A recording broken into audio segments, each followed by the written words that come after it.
Ok, seguimos con las preguntas de Edith Farca. Dice, en el texto se explica que para el filósofo Henri Lefebvre, lo urbano es un proceso socioespacial histórico que se desarrolla a escala planetaria, remodelando no solo las ciudades, sino todo tipo de territorios. A partir de esto, mi pregunta es, ¿de qué manera considera que la urbanización de nuestro tiempo ha transformado el espacio en el que vivimos? La urbanización de nuestro tiempo, bueno, deberíamos de decir la urbanización de nuestro tiempo es la urbanización neoliberal. En ese sentido, uno de los libros por excelencia es el del geógrafo Neil Smith, que habla de el desarrollo desigual, la geografía desigual. Entonces, la urbanización de nuestro tiempo ha transformado el espacio de una manera en la que desarrollamos eh, eh, con la idea de extraer el excedente. Entonces, esa desigualdad se genera a partir de una necesidad de extraer ese excedente. Un buen ejemplo es, por ejemplo, en Estados Unidos se exportan los empleos a la zona norte del país de México, a las maquilas, y en cuanto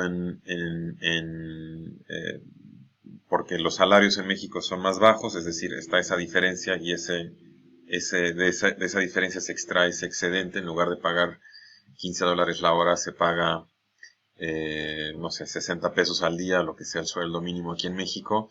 Y luego incluso cuando se abren los mercados en China, pues se exportan los trabajos a China. Y cuando en China suben los sueldos, pues se exportan los trabajos a Bangladesh y luego a Pakistán y ahora a África, ¿no? Eso es parte de ese proceso de desarrollo desigual, siempre generando esa diferencia para poder extraer el excedente. Esa es la lógica de la urbanización neoliberal, que es la lógica de la urbanización contemporánea en nuestro tiempo.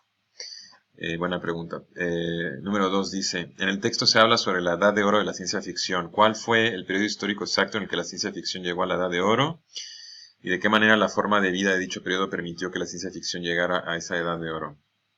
Pues la edad de oro, yo no soy experto en ciencia ficción, pero tengo entendido que sería en los 50 y los 60, será todavía un periodo tras el boom de la posguerra, un periodo de gran crecimiento. Es el periodo donde se establecen estas eh, como redes no sé cómo se dice, de seguridad social en Europa, todo el Estado como el rol del Estado como aquella figura que está obligada a dotar con educación, con salud, etcétera.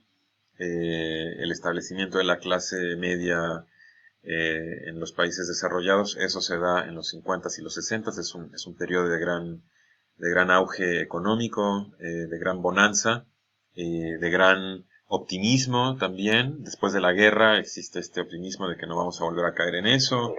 Ganaron los aliados, ganaron los buenos, y es justo antes de que empiecen nuestras preocupaciones ambientales en los 70. Entonces, 50 y 60 yo creo que es ese periodo de gran optimismo. Es cuando se empieza la carrera espacial, etcétera. Creo que esa sería la edad de oro, y eso es lo que permite que se dé esa edad de oro, ¿no? 3. ¿Cuál es la principal diferencia entre la ciencia ficción temprana y la ciencia ficción de la Edad de Oro? ¿Considera que existe una diferencia de valores sociales en cada una de estas etapas? De nueva cuenta, no soy un experto en ciencia ficción.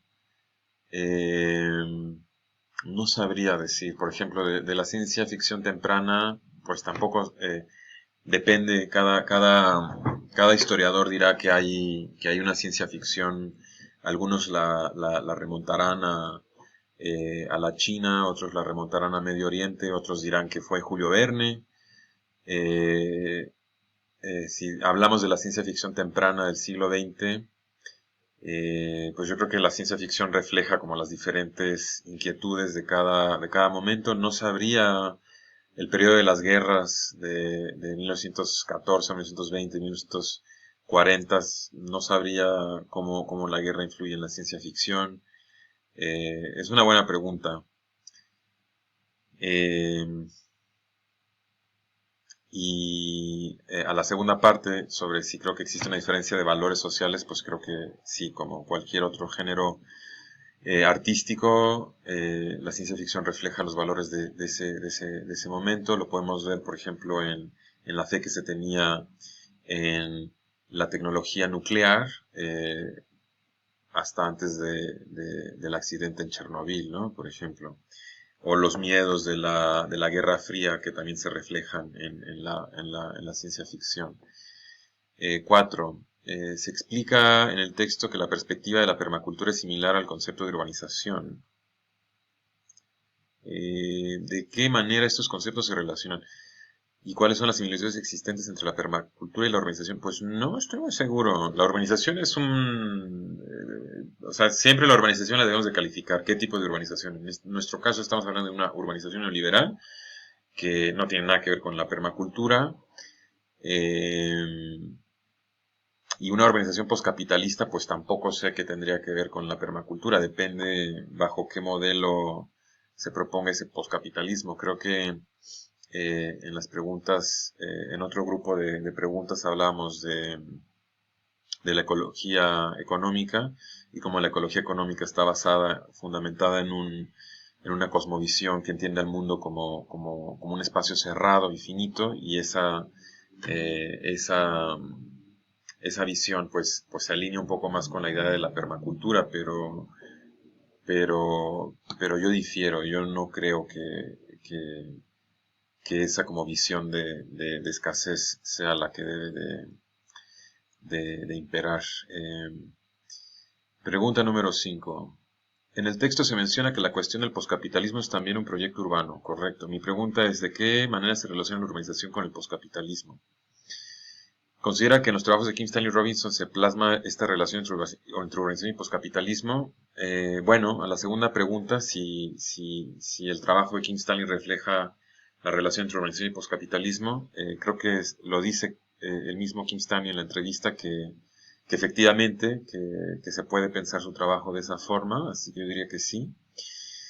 ¿Y de qué manera se relaciona la urbanización con el poscapitalismo? Pues de la misma forma que la urbanización se relaciona con el capitalismo. Si hoy hablamos de un modelo neoliberal que produce una urbanización neoliberal, es decir, una urbanización que busca esas diferencias geográficas, pues una urbanización postcapitalista buscaría una nueva forma de capturar esas relaciones sociopolíticas, de capturar espacialmente esas nuevas relaciones sociopolíticas. Si buscamos una sociedad más igualitaria, pues deberíamos de buscar espacios menos desiguales también, ¿no?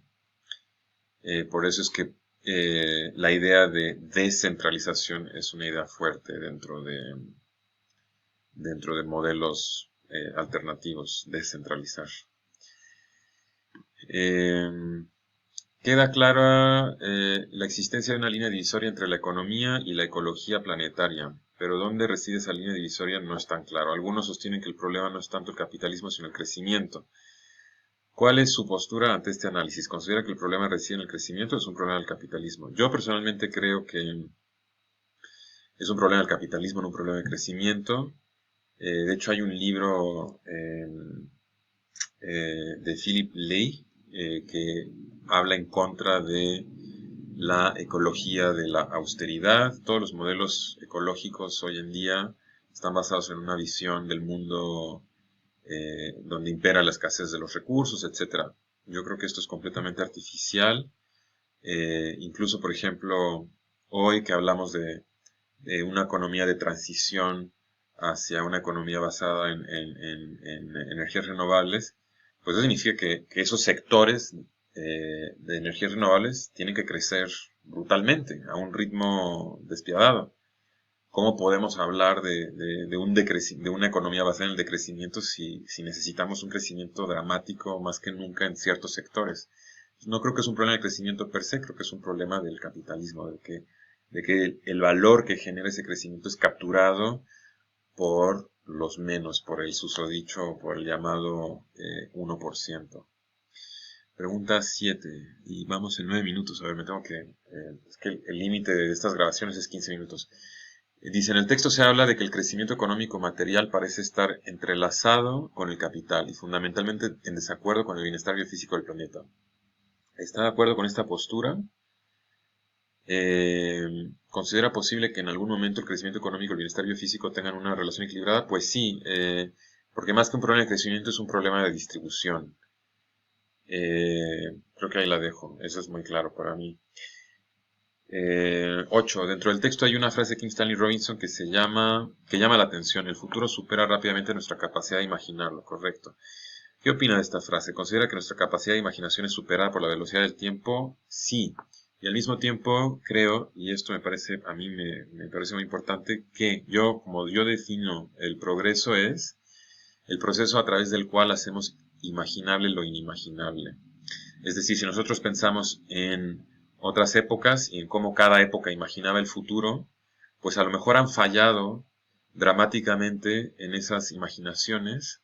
Sin embargo, al imaginar, ampliaban ese horizonte de posibilidad.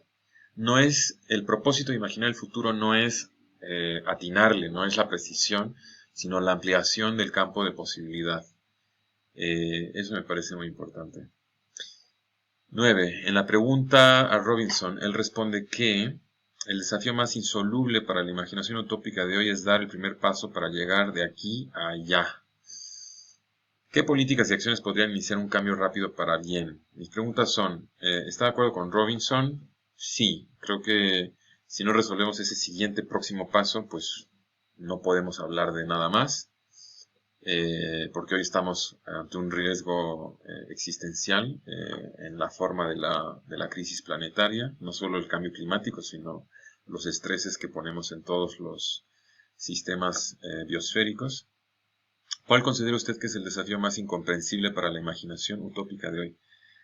El desafío más incomprensible para la imaginación utópica de hoy, pues la gran pregunta o sea, tenemos muchos modelos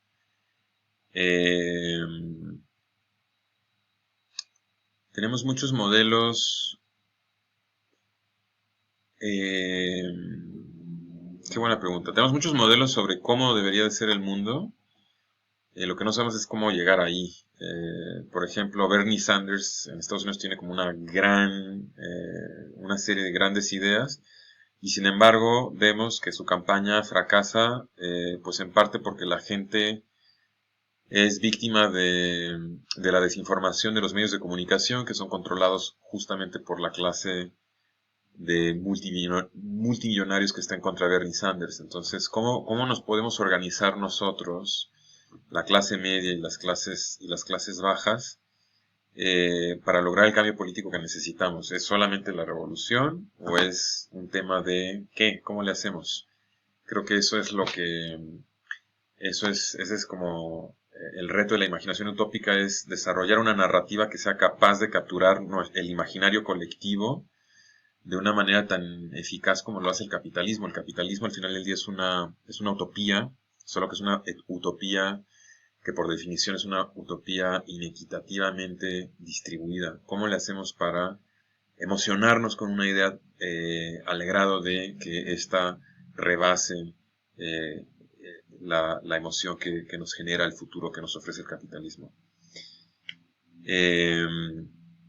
Y número 10 dice, en el último párrafo del texto, Robinson menciona que en este momento nada más importa excepto evitar un evento de extinción masiva. Correcto.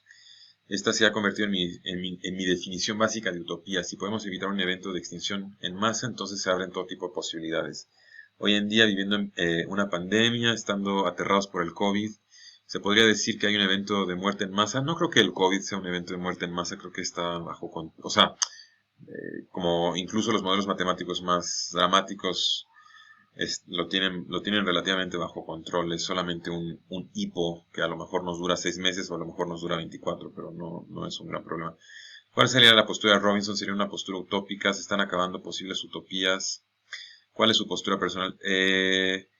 Tengo 40 segundos. Yo solamente diría, el COVID es una crisis y en tiempos de crisis los grupos de poder aprovechan para pasar medidas que los favorecen, entonces solamente tenemos que estar atentos para que las medidas que sean pasadas en estos momentos no sean medidas que sigan erosionando nuestra libertad, nuestra privacidad y nuestra capacidad de florecer socialmente. Bueno, hasta ahí. Muchas gracias. Buenas preguntas.